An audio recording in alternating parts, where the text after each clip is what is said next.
This is Sean Kanan, and you're watching the Break It Down show.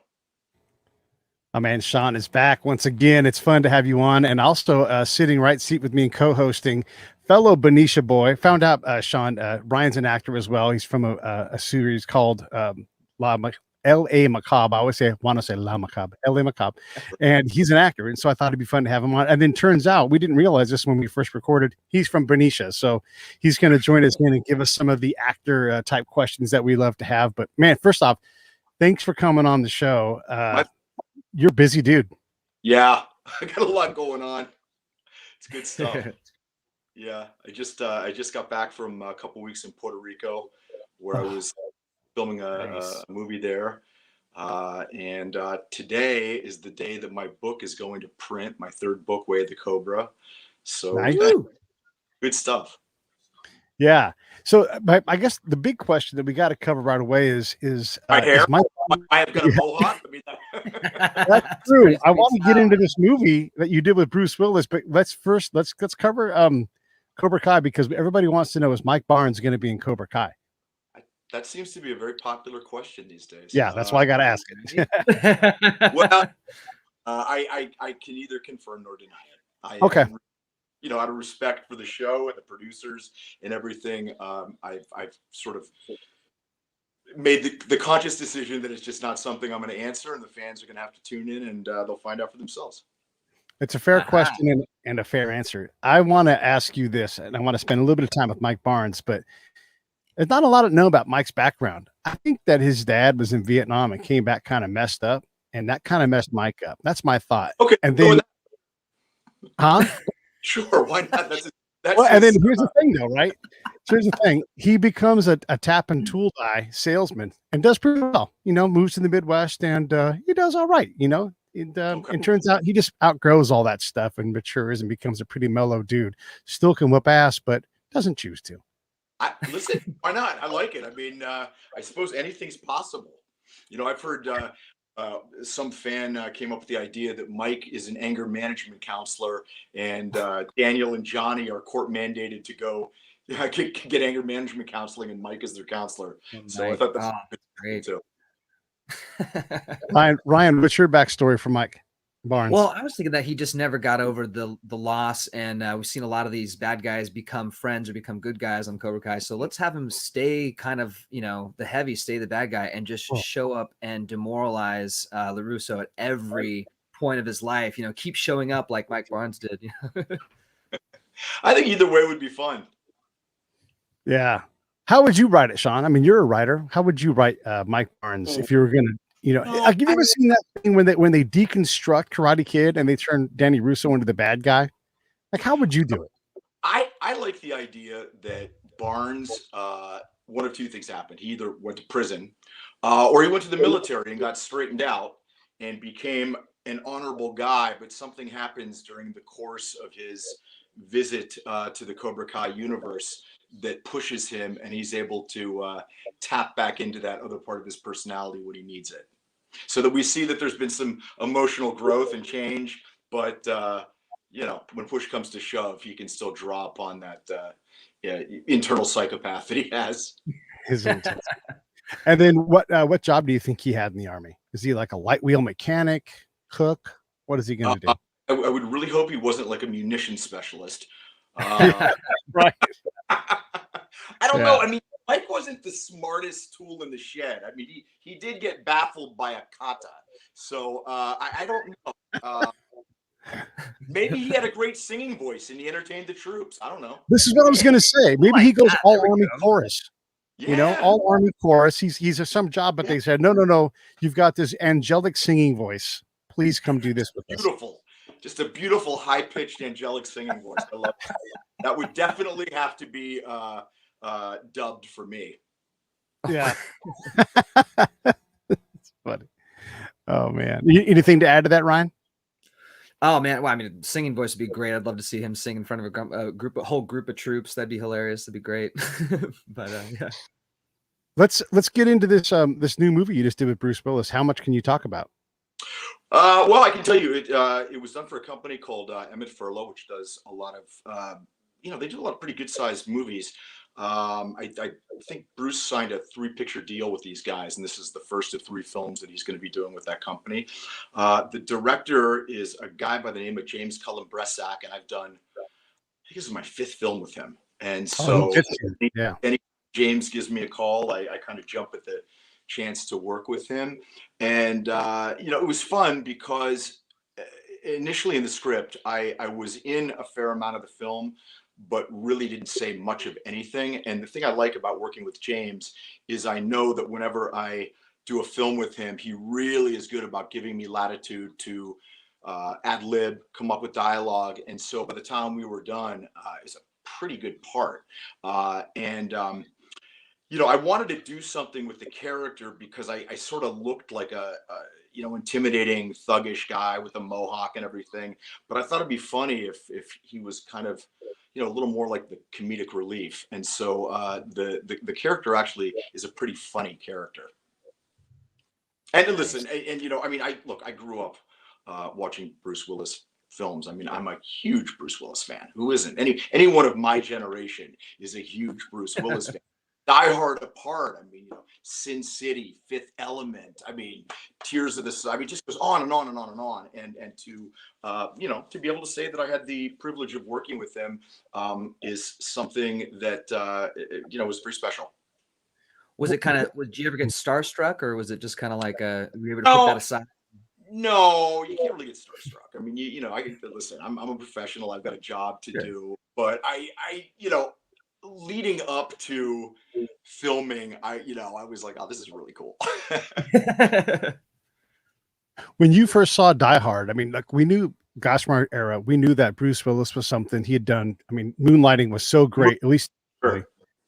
And then I saw Die Hard, and that didn't make sense. Like I'd snuck into the movies, my friends were already there, and we snuck in right when he's walking across the glass, and it was like, what is this? This is not funny at all.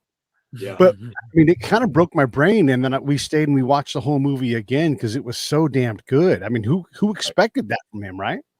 I don't know if he was one of the first guys to do it, but he really epitomized, guys that are the heroes in films having a really witty, sort of acerbic sense of humor, as opposed to, you would see in generations past, you'd see John Wayne, and they were a little more of, I guess, a traditional hero. And I think, a lot of what Bruce did was very sort of self-deprecating and funny. And that's, at least for me, what really connected me to a lot of his performances. Yeah. Yeah, that's good. Yeah, because he made fun of himself in that movie, but he was still a badass. He's still and have a few laughs. Let's go. Yeah. And then this project here, how much can you talk about it besides like just the Bruce Willis and the company? Can you talk anything about the story at all or no? Let's see.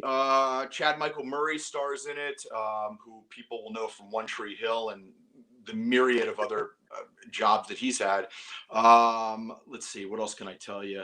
It's called Killing Field. The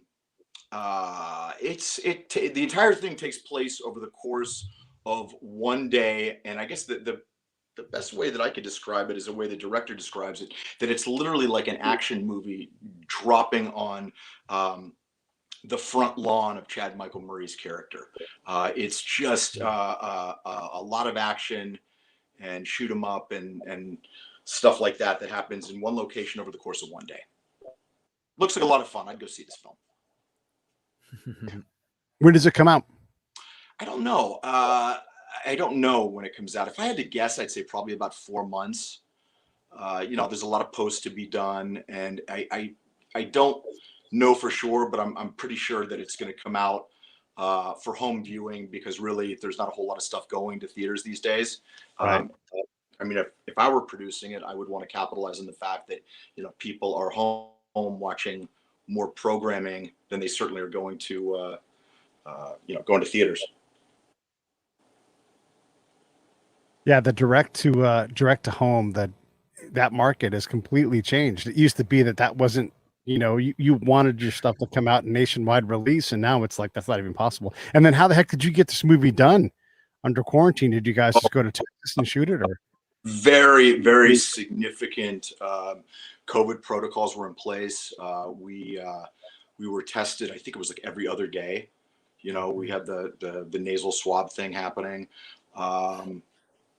And masks, distancing, craft service was completely different. You know, for people that don't work in film, craft services, you know, the food they have around the set that's other than the meals. And usually it's just a big table with a bunch of stuff and you grab what you want. But this was all individually wrapped plastic bags for people. It was serious. I mean, Puerto Rico in general, I think from what I saw, takes COVID protocol very seriously. It's definitely more stringent than what I've seen in a lot of places in the States. Ryan? I was just curious about the prep time for you on a project like this. What's the, you know, how many weeks out before you're starting do you like to prep, and what is that prep process like for you? Yeah, there's not a whole lot of prep for this. I mean, this film was shot very quickly. Like I said, I knew that I was going to be doing a lot of ad-libbing, and so my prep was coming up with various versions of dialogue that I could present to the director and have mentally available to call upon, if I was able to do it. Another thing that was really critical to what I think was, my being successful in the film was there's another guy that plays kind of he's my Tweedledee to my Tweedledum.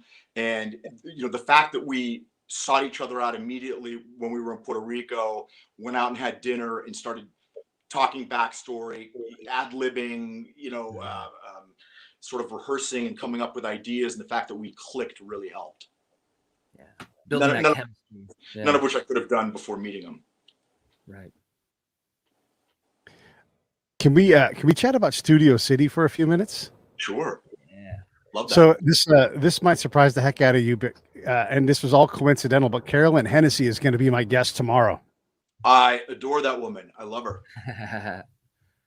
She is like a firecracker. she's an amazing person. She does trapeze. Whoa. She's just like full of surprises, that one. Yeah, and she's tremendous on Studio City. We are so lucky to have her as one of our cast members. We had Kate Linder on a couple of weeks ago. When Love you're Kate in too. Yeah, right. I mean, look, and not just a great actor, but a sweetheart of a human. I mean, she's as a flight attendant, still does that work. Yeah. Right. And just charities her ass off. I mean, she does enough charities that none of us have to even bother doing it, but she doesn't take that. She encourages people to do it. I wanted to ask you, what kind of, like, you got a black belt, and actually, I want to correct. I don't have a black belt. I have yet to earn my black belt. So you studied martial arts. I do still do martial arts. Yes. Okay. All right. So you have martial arts, cred. You understand that. How does it work for someone like Carolyn and Kate, who are in the industry for decades? Like, do they continue to season and just get better, or is there a point where you're like, there's no point in getting any better than this? I mean, how does it work for someone who works that long? I mean, same question for you, because you've done this. You've got thousands of hours in front of the camera. What does that mean? Like, at what point does it evolve to something even better? Well, first of all, I think that if you're not continuing to evolve in anything you're doing, you're stagnating. And if you're stagnating, that is, the beginning of entropy. It's the second law of thermodynamics that, all systems generally, they deconstruct into chaos. And so, if you're not continually trying to improve yourself, then, you really ought to hang it up. Yeah, you mentioned something that, I've got thousands of hours in front of the camera. I don't know if you've ever read Malcolm Gladwell's book, which I think it's Outliers. Where he says, in order to be truly competent in any field of endeavor, you need to have 10,000 hours of experience. And I was reading that going, 10,000 hours, 10,000. And then I started thinking, I said, I've done 1,000 episodes of network television, and you're certainly on set for 10 hours when you do that, not to even think about the films and everything I've done in stand-up comedy. So I was like, wow, I guess I've kind of earned my 10,000 hours. And, you know, it's kind of like getting your black belt. That's when you start learning. You know what I Mm. mean? And so for me, I'm just getting going. And I think that, at least for me, as I've matured as an actor, you know, I feel more comfortable. I feel more comfortable taking chances. I feel, you know, that the challenge, I think, as an actor that's worked a lot, is to try not to go back to your bag of tricks that have worked in the past. You know, every actor has a bag. Ryan, you know this. Every Yeah. actor has a bag of tricks, stuff that's been successful for us in the past. And if you keep going back to that same bag, then you're just kind of being you're being cliche and derivative. And so for me, the challenge is to always come up with new and fun stuff. And I think I managed to do that in this film. I did a few things I've never done before. You know, it was funny. I did my first line in the film, and I didn't really plan this. And for some reason, this Texas accent started coming out, and I was like, I'm just going to make this guy from Texas. And so, you know, I just carried it through. Obviously, you know, once you start, you have to carry it through. But I just kept sort of channeling Matthew McConaughey in this. All right. Yes. And when you say a Texas accent, I mean, look, again, you're a pro. You know what you're doing here. Are you doing like an Abilene accent? Are you doing, you know? I think it's what I would call a amalgamation of a Texas accent. Okay. Yeah. Probably with a little bit of a few other southern states thrown in. I did do this pretty quickly because I didn't know I was going to do it. Normally, if I knew I was going to do that, I would have worked with a dialogue coach. I did, you know, there's such great research now on the internet. I mean, you literally can Google how to do a Texas accent, and there's lots of videos to watch. And you know, I watched a lot of guys like Tommy Lee Jones and you know, Matthew McConaughey, and you know, it just started falling in. You know, slowly but surely, it started falling in, and then you just, you know, before you know it, it's pretty comfortable. Leaving room for you, Ryan. Oh, gotcha. Yeah, I was thinking about the Studio City because you mentioned the bag of tricks, and then you highlight that in Studio City about not falling, you know, on your old tricks and things like that, and evolving. And I think that's such a great concept. And then, you know, curious about Studio City, you created, you know, a vehicle for yourself. Mm-hmm. What was that process like as an actor and a writer and producer, creating something for yourself? Well, you know, I've always said I probably never would have gotten into writing and producing if I was one of those guys that just got hired nonstop. But unfortunately, I'm not, and I also, you know, I don't. It's very frustrating and disempowering as an actor to always be waiting for someone else to hire you. Yeah. And you know, it's either, you know, stop complaining and do something about it, or, you know, that's what it's going to be. And I was like, yeah, I'm going to go and I'm going to write something for myself. And I think most people will agree that, you know, you should always sort of write what you know. And I've worked off and on for 3 decades in daytime television. You know, there's not a lot of people who know a lot more about it than me, who have, you know, who have experienced it. This is a project that I've been trying to get made for a very, very long time. It's you know, it's had fits and starts of success, but ultimately, through a couple of really great relationships, not the least of which is my wife Michelle, who is you know, an Emmy-nominated writer and producer on the show, and our showrunner and director Timothy Woodward Jr. We were able to finally get it made, and it's been one of the most rewarding things of my life. It really has. It's incredible, and to have such a talented group of actors surrounding me: Carolyn Hennessy, Tristan Rogers, 3-time Emmy Award winner Sarah Joy Brown, and it goes on and on. It's really fun, you know. It's like I get to go to work and play. Nice. When you do a project like this, you know, you're working with your peers and you hire Carolyn or whoever it's going to be. Are they doing this in part because it's fun for them and they give you a sweetheart deal? Do you pay union rate? How do you work that out? Because, you know, if you pay the full freight on everything, it's hopefully hard to get a show off the ground. And, Yeah, and then, well, you know, there's different SAG contracts though that allow you, when you're operating at one of the more basic SAG contracts, it's a lot easier to get something made. I mean, I think, as actors, we get asked by friends to do stuff a lot, and generally most actors, if they're able to do it, do a favor for a friend, they'll do it, and 9 out of 10 times you do it and the project never sees the light of day. And these guys all came on board. I had worked with all of them, and I think very quickly they drank the Kool-Aid and really loved their characters, and they loved what we were doing. And we got nominated for 8 Emmys right out of the box, which was, I mean, that's incredible. And I'm beyond humbled and grateful for that. And so now, they are, they're the biggest supporters of the show. The show would not be possible without them and their help. And so, our goal is that we hope to be able to expand the format, possibly go to a full 30-minute show at some point, hopefully some point soon, and see the show distributed throughout the world in multiple languages. Actually, very similar to what happened with Cobra Kai. It would be great if we could experience a fraction of the success that Cobra Kai has experienced. Can you imagine that 40 years later, you're like playing the old senior man on Studio City because these soaps just don't die. Once you get the formula down, they just keep going, man. Yeah, they do. They do. General Hospital started as a live radio broadcast, right? And then became a black and white show, and it's been on for like, I don't know, 55 years. Yeah. It's incredible. We were kids and Luke and Laura was a thing. Yeah. That's forever ago, it's bananas.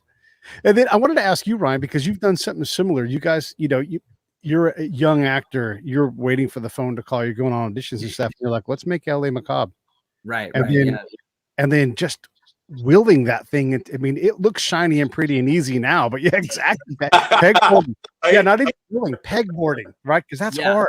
Talk about that. Compare it with what Sean just said. Yeah. So basically, kind of the similar thing you were saying, just not looking for waiting around, wanting to create and generate our own work. And luckily, Dan Ast, the creator of LA Macabre, it was his baby. He wrote it, directed it, produced it, edited it, and brought me along board. And but yeah, it was definitely a team effort, all hands on deck to make this thing happen. And now we're on Amazon Prime, and we're also in the running for primetime Emmys right now. So yeah, that's exciting. But it was, it's that incremental climb, to the top with this show. But no fooling though. Are you in the digital category? What was that? Are you in the digital category? Not no, unfortunately no. We are we are in the prime time for drama series. Oh, okay. Okay. All right, so we're not competing against each other. No, not competing against each other. Yeah, no, we're good. It seems like they kind of threw you guys into the deep end of the pool, though, Ryan. Yeah. There was a slight chance of being in the daytime category under the digital category, and where we would have, been kind of in the similar category. Of course, the Bay. We competed against the Bay back in the day. I know you've been in the Bay, Sean, and that was, many years ago at the ISAs. LA Macabre, the first season was in the running there. But yeah, it's just that climbing up. Yeah. Well, congratulations on that. That's great. I'm gonna watch it this weekend. Thank you. Oh, right on. Thanks, man. Thank you. Cool. How impossible are these projects, though, guys? I mean, look, you're trying to make a calling card, show that you guys have different muscles, get people thinking about you and everything, but it's still a lot of work to put a TV show together for both of you. How impossible is where you're at right now? Or is this something that anybody could be doing and should be doing if they've got the desire to do it? Well, I don't think it's impossible. I think it's very difficult. For me, it absolutely has been a team effort. I have been able to do this because of, my partners and their individual skill sets, some of which I don't have, some that I have that they don't have. And, you know, it's kind of like hobo stew, you know, everybody brings something to the pot and then you eat. You know, I think in a lot of respects, this is a great time to be an actor, COVID aside, because, you know, when I was coming up, we didn't have the internet, we didn't have smartphones. And, you know, the big thing was, hey, you know, what do you look like on tape? You know, everyone wanted to see, and the catch 22 of that was generally you had to either have somebody hire you so that you could then have tape of yourself, or I don't need tape anymore, and then or you had to go and pay a company that would have you come in and, you know, they would film a scene and edit it, etc. Now basically anybody with a smartphone can, you know, do a monologue, grab a buddy and do a scene and upload it to Vimeo, and you've got something now, something that's a calling card that can at least show somebody what you look like on screen. Obviously, you know, making a show is a whole different deal, but it starts with having the I don't know, it starts with having the wherewithal just to say, look, I'm going to do something, and I kind of believe the universe tends to support us when we take a leap, but you got to take a leap. Yeah. Yeah. And be ready to fall for a bit before you get caught too, you know? Yeah. I mean, Michael Broderick's a friend of mine. He also is an actor, and he did something similar to that. He took Jack Carr's universe that he's created. Jack Carr is a former Navy SEAL who's a writer now. And Chris Pratt is making his series or book into a series, right? And so you got all these big names behind it, and Michael's like, well, I'd want to work on that. I'm a Marine. So here's what I'm going to do. I'm going to go ahead and make a short, and it's within the universe, but it's not on the theme. It's just two dudes in a bar from, you know, that universe talking. Right. And Jack Carr loved it, and it gets hundreds of thousands of spins. And now it's like, well, of course, Michael Broderick's part of this project because he jumped, you know? Right. An 11-minute short. You can really make a chance. I mean, yeah. Waiting to have somebody hire you is a really frustrating endeavor. Like I said, it's very disempowering. Generally speaking, especially when you're, you know, competing for something at the network level, there's going to be 5 guys that have got way more experience, or they've got a holding deal with the network, or a myriad of other reasons why they are probably going to be a more desirable choice. And, you know, when you go out and you raise money yourself and you make your own project, you know, it's sink or swim. But if you swim, you know, you're the guy that did it. Yeah. You're a swimmer. That's what you are. Yeah. And people like swimmers. They can bet on them. Yes. You know, and you're getting your own project created. I mean, you're producing it, you're getting it written, you're getting it published, you're getting an audience. At some point, you no longer need CBS. Like, it's great when they show up. You're like, I've got 100,000 people that are going to watch. And I'm not going to. Yeah. It's always nice to get hired by the networks. Right. And I'm not saying anything bad about that. But if you put 100,000 people in front of your show reliably, your negotiating position is a lot better, you know? For sure. Yeah. Ryan, when it comes to LA Macabre, talk about that pegboard. I mean, because it's not easy to do what you guys did, and it didn't just happen overnight. Like, you really had to. Yeah, it started with a YouTube show. First of all, it was geared for YouTube, and it was kind of, you know, shortened episodes, anywhere from, you know, 5 minutes to 20 something minutes. And then that was season 1. And we knew we wanted to expand. Dan wrote a 3-season, you know, story with all these characters and had it all outlined and ready to go. But he knew that the world was going to expand. It was going to get more production value, more complicated, more characters. And so we ran a Kickstarter campaign, and that in itself was an entire journey. I mean, season 1 getting on YouTube is one chapter, and then kickstarting for season 2 is a whole nother chapter of the journey. And then writing and producing and pulling all kinds of favors that we could on a shoestring budget to make season 2, and then to try to get that shopped around, land on Amazon, and now go for this Emmy run. And again, it's just anything that we can do to get eyes on the show, get people seeing it, and for this season, award season, get people to consider it, you know? So yeah, it's just every step of the way we're pushing and using all the resources that we can. How competitive are you, Sean? Like, when you hear that and you guys are, you know, maybe you're not in the same category for the Emmys, but you guys are vying for an audience. Is that, how does that feel? Like, are you excited for running this team or what? I'll tell you, and I talk about this in my book at the risk of sounding like it's a gratuitous plug for my new book, Way the No, we're here to Cobra. plug your book, so plug away. Outwaythecobra.com. Uh, I sincerely believe that we live in a world of abundance. I believe that other people's success does not cut into the possibility of my success. I try and be as supportive as I can for everybody else that is trying to do the same thing. Am I competitive? Yeah, I'm competitive, but I'm competitive the most against myself. That's really where my competition lies, being better than I was yesterday, taking on things that I may initially think that I can't do. And then, you know, when you're able to actually pull it off, the feeling is really, really sweet. Ryan? Yeah. Competitive. I'm not very competitive. I'm more of a collaborative. I try to lean more towards cooperation versus competition. I believe that, you know, if we all work together, kind of share the information, pool the resources, you're going to be able to have a stronger network of people that you can work together with in the future.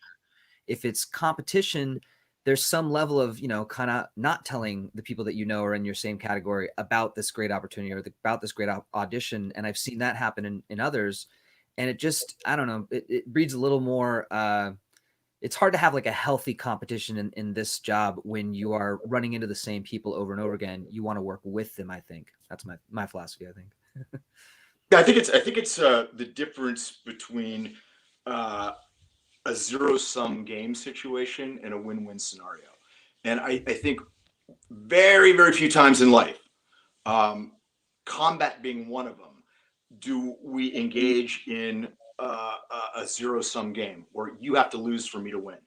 I think most of the time, if you can seek out winning, but in doing so, also help the other party achieve their goal, I think it's a much more desirable and certainly mutually beneficial road to traverse. Is that because you guys are artists that you look at it that way, or is that just how life works? I don't know, Ryan. What do you think?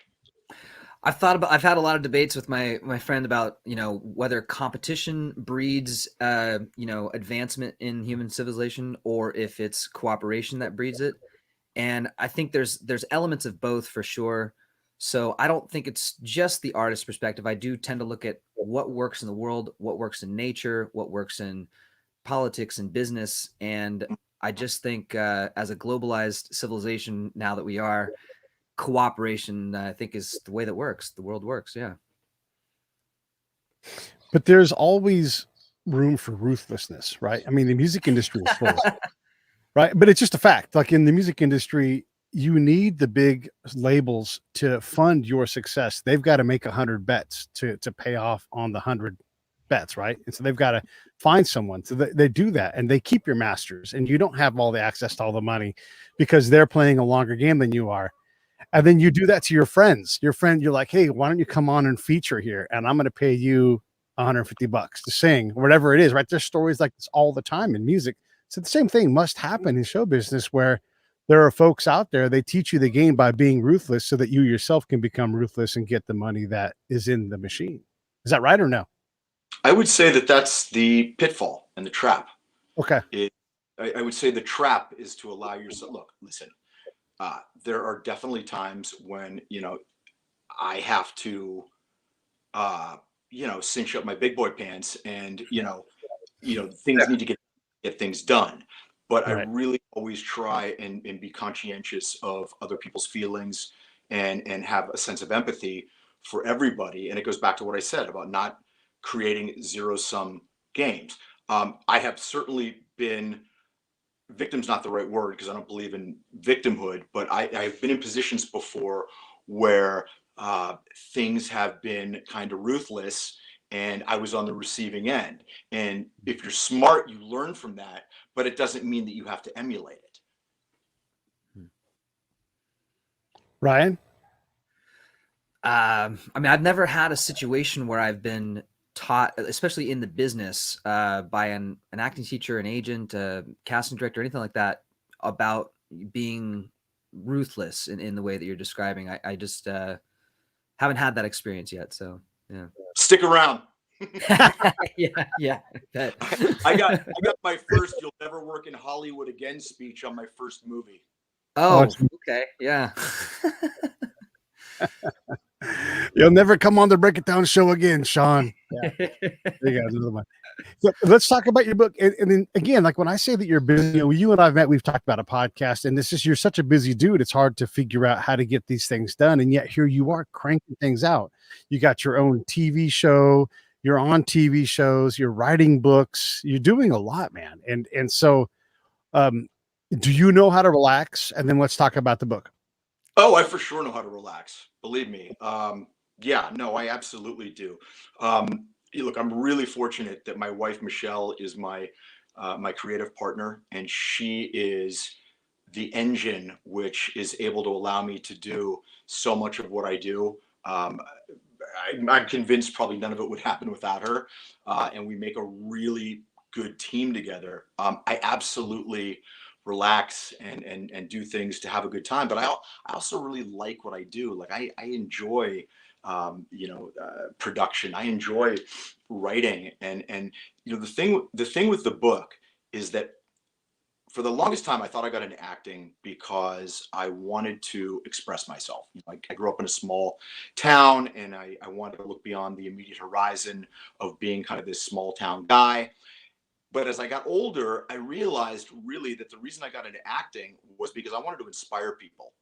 And as I went a little further down the road, I realized that acting wasn't the only way that I could do it, that I could do it with, I could do it with my writing. I could do it with my motivational speaking and my coaching and all of that. So for me, that's one of my biggest whys. Your why is what drives you.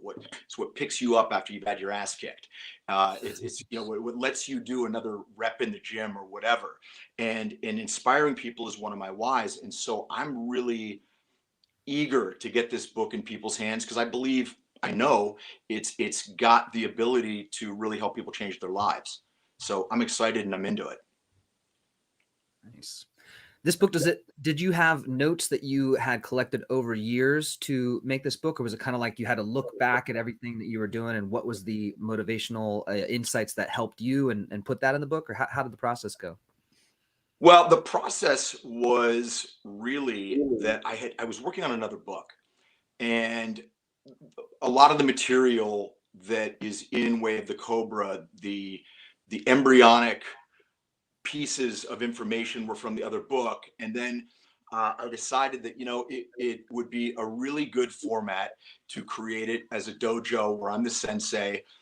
Look, obviously the success of Cobra Kai and all of that, is such a juggernaut that I thought it would be interesting to kind of piggyback that. The book doesn't talk about Cobra Kai or anything like that, with the exception of my talking about the story of how I got the role in Karate Kid 3, because it absolutely dovetails into one of the lessons. Cobra is actually an acronym formed from the words character, optimization, balance, respect, and abundance. And a Cobra is somebody that they've unleashed their inner badass. They're leading their best life, their most authentic life. So it's about becoming a Cobra. So, I talk about this in the book. I say, there's a point in my life about 3 years ago where I was 35 pounds overweight. I had no prospects for work.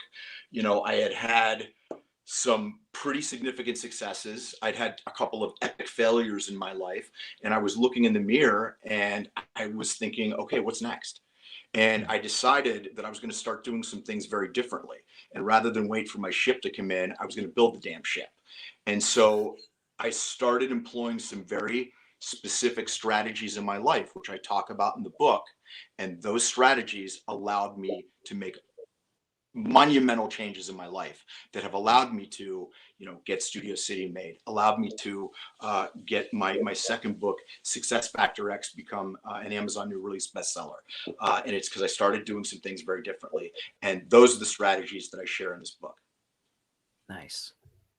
Yeah, that's fantastic. And we have in the nation in general, it's a time where we're often looking at somebody else for the faults in our lives. If we tune up our own shop first get our own engine running well, man, that's a whole lot easier on the system than trying to tear a system down because it doesn't match your reality, you know? Yeah, I mean, it's like I say in the book, victimhood has no place in our dojo, and it's true. I mean, I think largely and unfortunately, our society has become one of those societies where, a lot of people like to identify as a victim for something because it's got benefits. It gives you common ground with other people. It elicits empathy.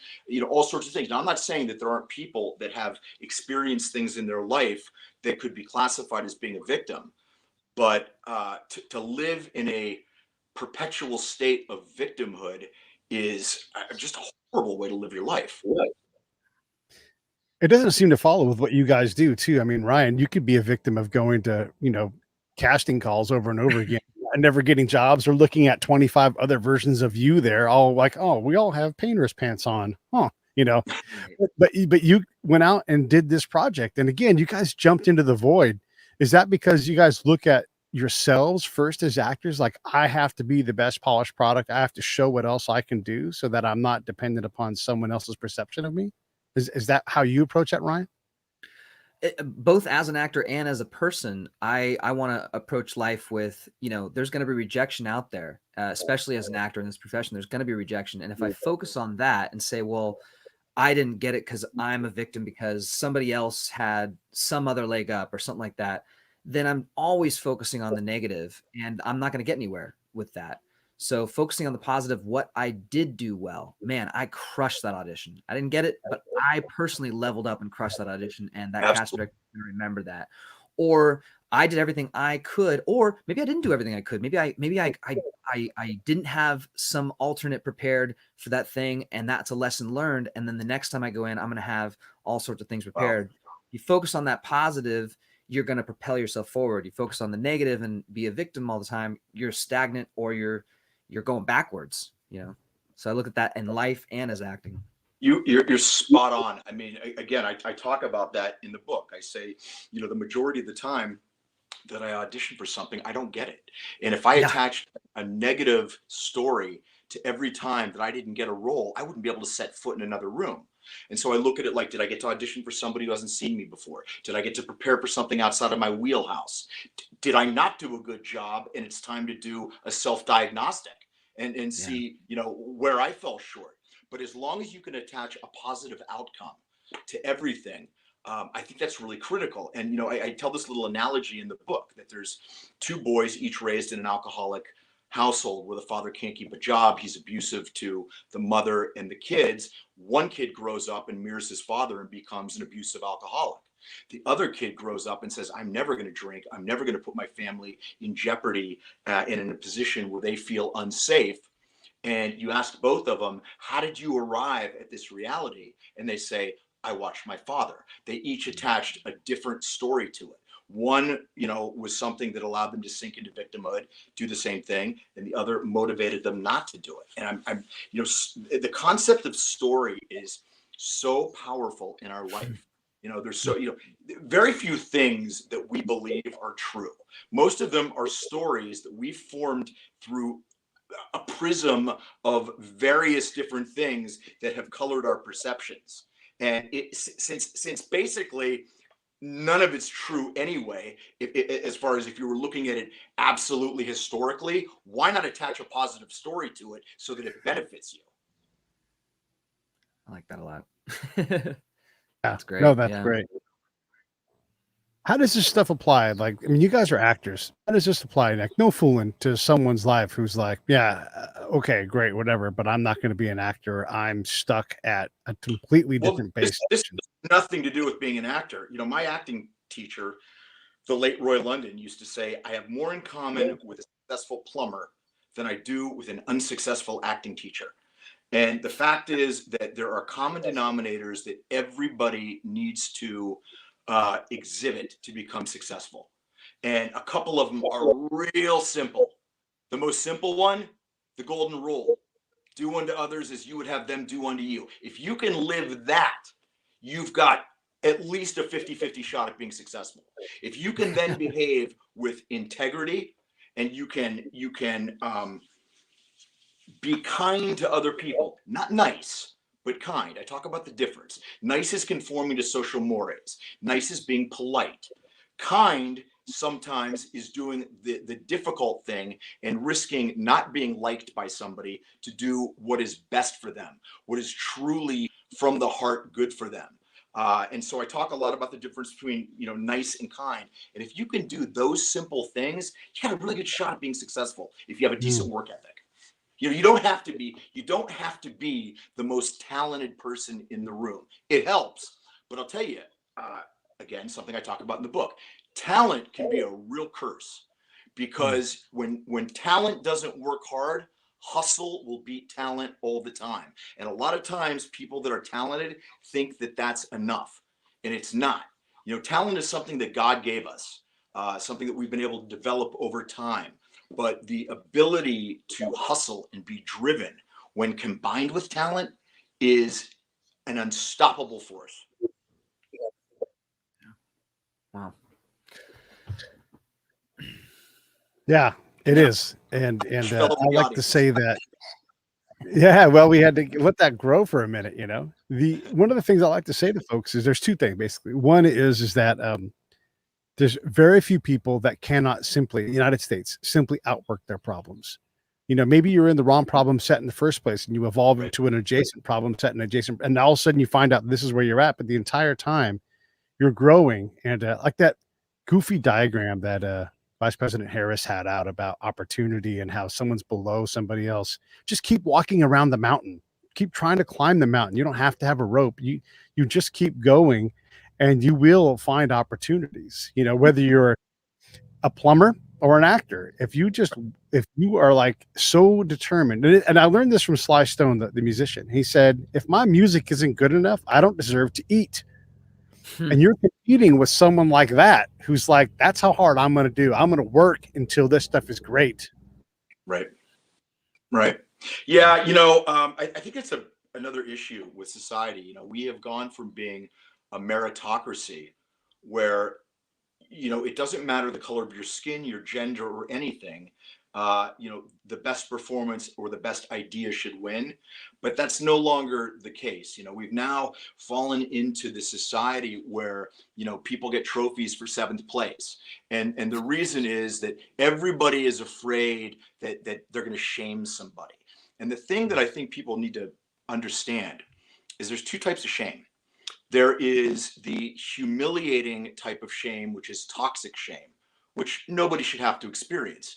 But then there's another type, which is a positive form of shame, which lets you know when you didn't do your best, which lets you know that you made a mistake and you need to recalibrate what you're doing.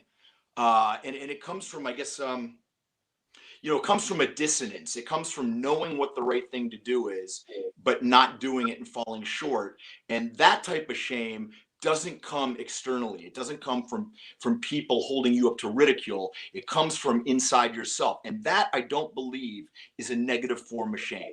I believe the other form is negative and not beneficial. But I really think that, we would be well served to balance the need to be inclusive and make everybody feel, like they've got a shot, with things being a meritocracy, based on being the best you can be, and that's what wins out, rather than kind of, in some cases, lowering the bar for everybody. Yeah, I can get down with that. The other thing I talk about is in being tolerant is hard. It means you have to. It's easy to tolerate things you like, fellas, right? Like I like cookies. It's so easy to be tolerant of cookies, but when you have to tolerate something that's hard, because that's where you develop it. Tolerance is by finding things that are difficult and challenging yourself. That's when, and you're supposed to fail at intolerant. Like, we're intolerant people. We all have our moments, but if you recognize like how often you do that, and often folks I talk to are my friends, they'll say, I'm a very tolerant person, except for, well, you can't put except for in that sentence. You have to tolerate someone else's freedom ultimately, right? And their ability to go after it and get what they want to get through their own hard work. And we're not talking about harming anybody. We're talking about the ability to let that person live their life as they choose to, and not judge them or castigate them or assign them some kind of evil. If you Yeah, I can think work and mind your own, you just you know? you just hit the nail on the head. I mean, you don't need to vilify somebody's entire personage with ad hominem attacks because you disagree with a stance or a view that they have. I've got a lot of friends with whom I disagree about certain things, and they're still my friends. Right. But once you start painting someone as being across the board evil, the other, etc., there's simply no room for there's no room for dialogue because there's no tolerance. Yeah. Everybody comes with a catalog of opinions and a catalog of their life philosophies, how they their lifestyles. And so often it's easier to just kind of outright, oh, I disagree with this one portion of their entire being, so I'm gonna write off all of it because I can't get behind, this one section of their philosophy. Where it's like, if we break it down and go, okay, let's compartmentalize this. Let's figure out and hone in on really what we disagree about and go, okay, cool. We disagree about this thing. Right. I'm still your friend. I'm still, have all these other interests that are common ground that we can meet on. Okay, we can decide on if we want to debate this, or we can leave it alone and say that we disagree with this thing, but don't write off the whole person, Absolutely. Hey, Sean, I'm curious. I want to change the topic a little bit. You mentioned that director that you've worked with 5 or 6 times or whatever it is. What is it like to find someone who, when you mutually get each other, and then how many of those people are there in the industry? I mean, can you have 10 people that are like, I get Sean, Sean gets me. It's never a problem. I mean, certain people work together all the time, right? We see that in the industry, right? Sure. You see like Quentin Tarantino has a group of actors he works with. It's really great because you first of all develop a verbal shorthand. You develop a nonverbal shorthand. I think there's a level of trust, which is really great. I mean, it really is a fantastic feeling as an actor to have that with a director, because most times you're thrown on set and you're working with somebody that you haven't worked with before. You don't know how they work. They have seen your work and they have an idea of what you're bringing to it, but the inner machinations of how that comes to be, it could be anything. You could be difficult, they could be difficult, so it's really good. I have a couple people that I'm fortunate enough to have that with, probably two or three. I mean, having one is great. I always refer to it as, you have buyers in this business. For years, my buyers were the producers of daytime television. Okay, I'm no longer working in daytime television. I now have new buyers. My buyers are certain other directors that I work with, my partner in Studio City, and having new buyers is a really exciting thing. And when it goes beyond that, and they are also creative partners, then you're really fortunate, and that's kind of how I feel. Ryan, what are your thoughts on that concept? Well, I think that's like I said earlier about cooperation and building out that network. It'd be amazing to have a hub of people, hub of creative networks that you're working with constantly, because it makes the shorthand, when you're collaborating with people, it's a lot easier to gel with folks.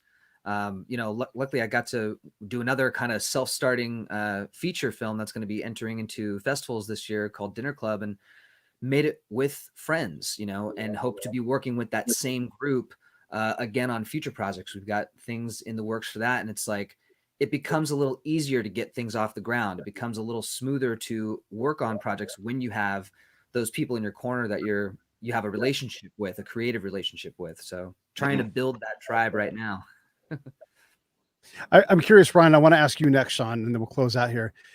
Ryan and I are from a small town called Benicia, not a very big place, but it's gorgeous. It is one of the most beautiful towns in the Bay Area. But do folks back at home get how incredible your success is? And you're still going up the mountain. You're still got a long way to go, but I got a long way. Oh yeah. Like there's a thing I always say, like, I'm going to have an actor on the show, but I have to qualify like where they are on Actor Mountain. Like, you're an actor. You really get work. You do it. How impossible is that? Right. And then you go back to Benicia and they're like, are you still doing that acting thing? Yeah, I think it becomes crystallized in people's minds if you are on whatever platform they're the buyer of. You know, if they see you on a commercial for a video game they like, then they're excited that you did Yeah. something. Until they see you on TV for something, they're excited. But until that happens, it's kind of like I could have the best show on Amazon that I'm really proud of and really excited. It's my best work, and I don't have Amazon. Like, okay, well, my sister and I always joke that I was the preferred child when I was working and on a show, and when I wasn't, she was the preferred child. Yeah, I mean, listen, I think, you know, like I said, I come from a great small town called Newcastle, Pennsylvania, and I get a lot of hometown support there. And you know, this career is it's a marathon. It's not a 50-yard dash, and most actors have long periods when they're unemployed, they're looking for work, they're kind of, you know, going back to the drawing board and recreating, etc. And yeah, I mean, I've gotten all the same questions. Hey, you still acting? You still doing that acting thing? A lot of it comes from my family. I remember up until a certain point in my career, my mom was like, you could still go to law school. You know, so actually funny. I actually drew on that for this movie with Bruce Willis, where I'm walking around this house and I'm just talking to myself where I go, I must be dumber than a damn bag of hammers. My mom always said, go to law school, but no, I had to do this. And I'm just talking, but I'm just thinking that voice inside my head about my mom saying, are you sure you don't want to go to law school? And I was like, Mom, I'm an actor. This is what I do. You know, but unless you're doing something at the moment, people tend to be less supportive. Everybody should go check out Sean's website, seankanan.actor. Everything's there, books, all that stuff, but especially pre-buy Way of the Cobra. And you can understand like Sean's great advice. And actually, all the books are based on Sean's insights. And as an established guy who knows what life is like, as a seasoned human, you know, you've been through struggles. Like, you know, fantastic philosophies. Yeah, thanks, fantastic. brother. You've had the adversity, and you're like, here I am on the other side of these adversities, and this is how you do it. Follow the advice or don't, but buy the book, for crying out loud. Support the man, and for sure, if you guys, look, I love Studio City. I love what you did. It's such a cool. I kind of look. I've explained it the way I can. I don't know if it's the way you want me to explain it. It's sort of like a soap opera, Gary Shandling, where like you're seeing, right? Yes, the stuff, you that's know, a really good analogy with a little bit of entourage thrown in, I think.